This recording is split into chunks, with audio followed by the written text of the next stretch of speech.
You're tuned in to The Andrew Lawton Show. This is a big week if you are paying attention to the world that the global elites are trying to create for you, because this is the virtual Davos Agenda Summit put on by the World Economic Forum. Normally, all of the elites and world leaders would be hobnobbing in the Swiss Alps, but right now they have to slum it by doing it on Zoom because of the COVID-19 pandemic. But nevertheless, the Davos Agenda this week aims to put forward the Great Reset Initiative. It is, according to the World Economic Forum, the official launch of this Great Reset Initiative that purports to create a new form of capitalism and take advantage of the fact that the pandemic has just devastated the economy to rebuild the world in the image that people like Klaus Schwab and the UN and all of these other organizations and individuals tend to want, a world that they have not yet succeeded at putting into place without the pandemic. The problem is that people on the left insist that it is a conspiracy theory to talk about the Great Reset, even though it's the name of a book and it has its own website, and the World Economic Forum is entirely proud of the Great Reset Initiative. This is what came up when Justin Trudeau indicated that he wanted to partake in a little bit of a reset. Remember this? This pandemic has provided an opportunity for a reset. This is our chance to accelerate our pre-pandemic efforts to reimagine economic systems that actually address global challenges like extreme poverty, inequality, and climate change. And then, of course, people like Conservative MP Pierre Poilievre rightfully draw attention to it, point out the similarities between Trudeau's reset rhetoric and Klaus Schwab's reset rhetoric, and then Trudeau accuses them of peddling conspiracy theories. The difficult moments we're in, it's nice to be able to try and find someone to blame, something to point to, something to get mad at. I think we're seeing a lot of people fall prey to disinformation. And if Conservative MPs and others want to start talking about conspiracy theories, well, that's their choice. Well, if that's the case, the conspiracy has certainly thickened, because this week, Chrystia Freeland and Patty Hajdu are among the vaunted speakers of the World Economic Forum's Davos Agenda. Yes, the two Canadian cabinet ministers are actually speaking part of this week of events that aims to launch the Great Reset Initiative. Chrystia Freeland is speaking about stakeholder capitalism, and of course, Patty Hajdu is speaking about restoring cross-border mobility. This is the woman who said that border closures are racist and don't work, and then went all in on closing the Canadian border, which will have been closed for coming up on a year quite soon. And then she's the one that they want to speak about reopening the world, which I'll just let you take from that what you may. But the problem is, while everyone who's everyone is speaking at the Davos Agenda this week, the keynote speaker, the person who kicked things off, was none other than Chairman Xi.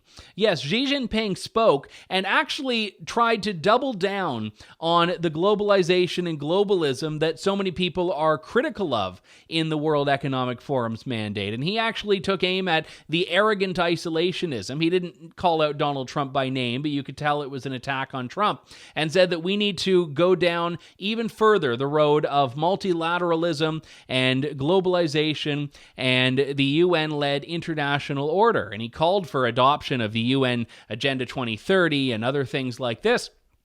And if you watch the whole speech, it's not something that really aligns with the China that we all know. But there's something very revealing in this.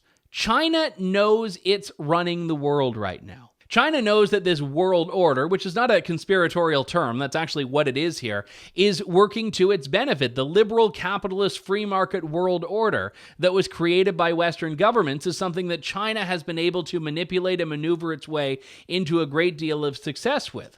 So why would China want to mess with it? China's investing right now about $1 trillion in the so-called Belt and Road Initiative, which is actually putting Chinese money at the forefront of development in, I think, like close to 100 countries. It is China's world, and we are just tenants in it right now. So when Klaus Schwab is heaping praise on Chairman Xi, and Chairman Xi is talking about the need to go further down this road of international multilateralism, and then the Secretary General of the UN comes on a couple hours later, Antonio Guterres, and says the same thing, and then later on in the week, we've got Patty Hajdu and Chrystia Freeland that are all a part of this. How are Canadians supposed to stand for being accused of spreading conspiracy theories to talk about the fact that there are people that are trying to manipulate the world into this form of a reset? hidden in plain sight does not even begin to describe this. This thing that is actually a source of pride for some of these international elites that we are being told we're not allowed to even talk about, let alone call out. Now, this is not just some shadowy cabal of people that are sitting in some cave in the Swiss Alps deciding how the world is supposed to be structured. These are people who actually have leadership positions in countries around the world, like, for example, Chrystia Freeland and Patty Hajdu, who are on the front lines of the government's response to COVID-19 and any number of other areas, and these are the folks that they're hobnobbing with. And Chrystia Freeland knows these people very well. One of her great claims to fame before she entered politics was literally writing the book on the Davos elites, immersing herself in this world. And it's hard to imagine, looking back, that this was done with a journalistic eye when now she is one of the very people that she was writing about in her seminal work.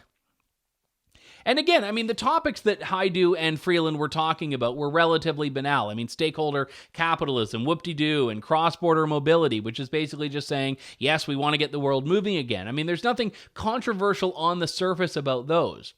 But it's a part of them inserting themselves into this agenda. It's literally called the Davos agenda. Inserting themselves into this agenda that doesn't actually care about the independence of nations, that actually rebukes it. The United Kingdom, by leaving the European Union, actually struck a blow against this narrative that is unfolding, a world beyond and moving past nation states, a world in which every country's interests have to be subservient to the global order, to the global interests.